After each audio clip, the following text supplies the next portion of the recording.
টাঙ্গাইলের পৌর পার্কে গাছ কাটার প্রতিবাদে মানববন্ধন করছেন স্থানীয়রা। সেখানে আছেন সহকর্মী সোহেল তালুকদার, সরাসরি চলে যাচ্ছে তার কাছে।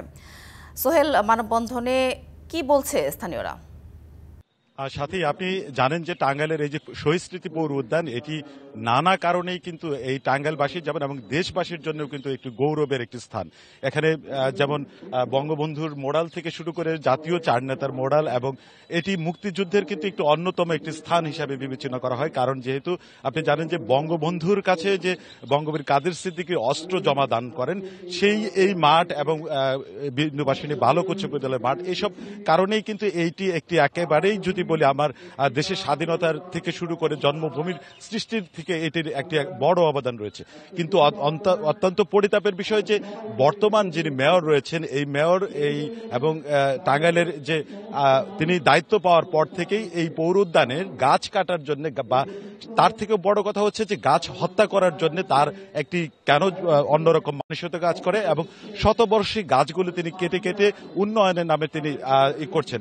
এর ফলে কিন্তু এখানে যারা রয়েছেন তারা এটি প্রতিবাদ করছে।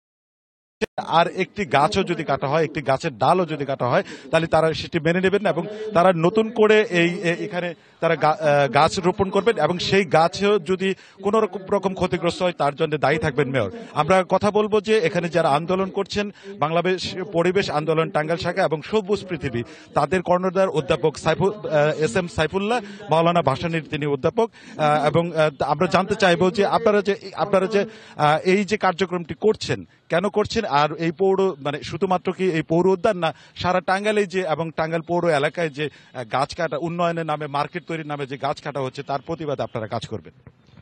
ধন্যবাদ। আমরা আজকে দুঃখ ভারাক্রান্ত মনে এখানে দাঁড়িয়েছি। আমরা দেখছি যে টাঙ্গাইল শহর পুষ্প পল্লবে বৃক্ষতে সুসজ্জিত ছিল, সেই গাছগুলো কেটে ফেলা হচ্ছে। টাঙ্গাইলের প্রাণকেন্দ্র পৌর উদ্যান যেটা সুশোভিত ছিল, 100 বছরের পুরনো গাছ ছিল, সেই গাছগুলোকে কেটে ফেলা হচ্ছে দীর্ঘদিন ধরে। এখন যে অবশিষ্ট গাছগুলো ছিল আছে, সেগুলোর ছায়া থেকে আমাদেরকে বঞ্চিত করার জন্য এই তাপপ্রবাহের সময়ে গাছগুলোকে আবার কাটার পায়তারা করা হচ্ছে। টাঙ্গাইল শহরকে কনক্রিটের জঙ্গল তৈরি করা হচ্ছে। আমরা এর তীব্র প্রতিবাদ জানাচ্ছি, এবং এর পিছনে পৌরসভা যে কাজগুলো করছে, পৌরসভার এই কাজের আমরা ধিক্কার জানাচ্ছি। আমরা জোর দাবি জানাচ্ছি বাংলাদেশ পরিবেশ আন্দোলন সবুজ পৃথিবী থেকে যে এই গাছ কাটা বন্ধ করতে হবে। গাছ কাটা শুধু বন্ধ করতে হবে না, টাঙ্গাইল শহরে আরো নতুন গাছ লাগাতে হবে, পৌর উদ্যানে আরো নতুন নতুন গাছ লাগাতে হবে। এবং ধন্যবাদ, বুঝতে পারছি আপনার সময় স্বল্প।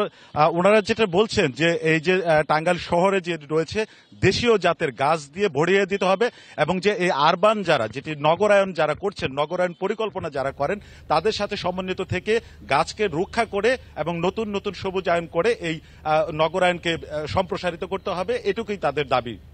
ধন্যবাদ সোহেল।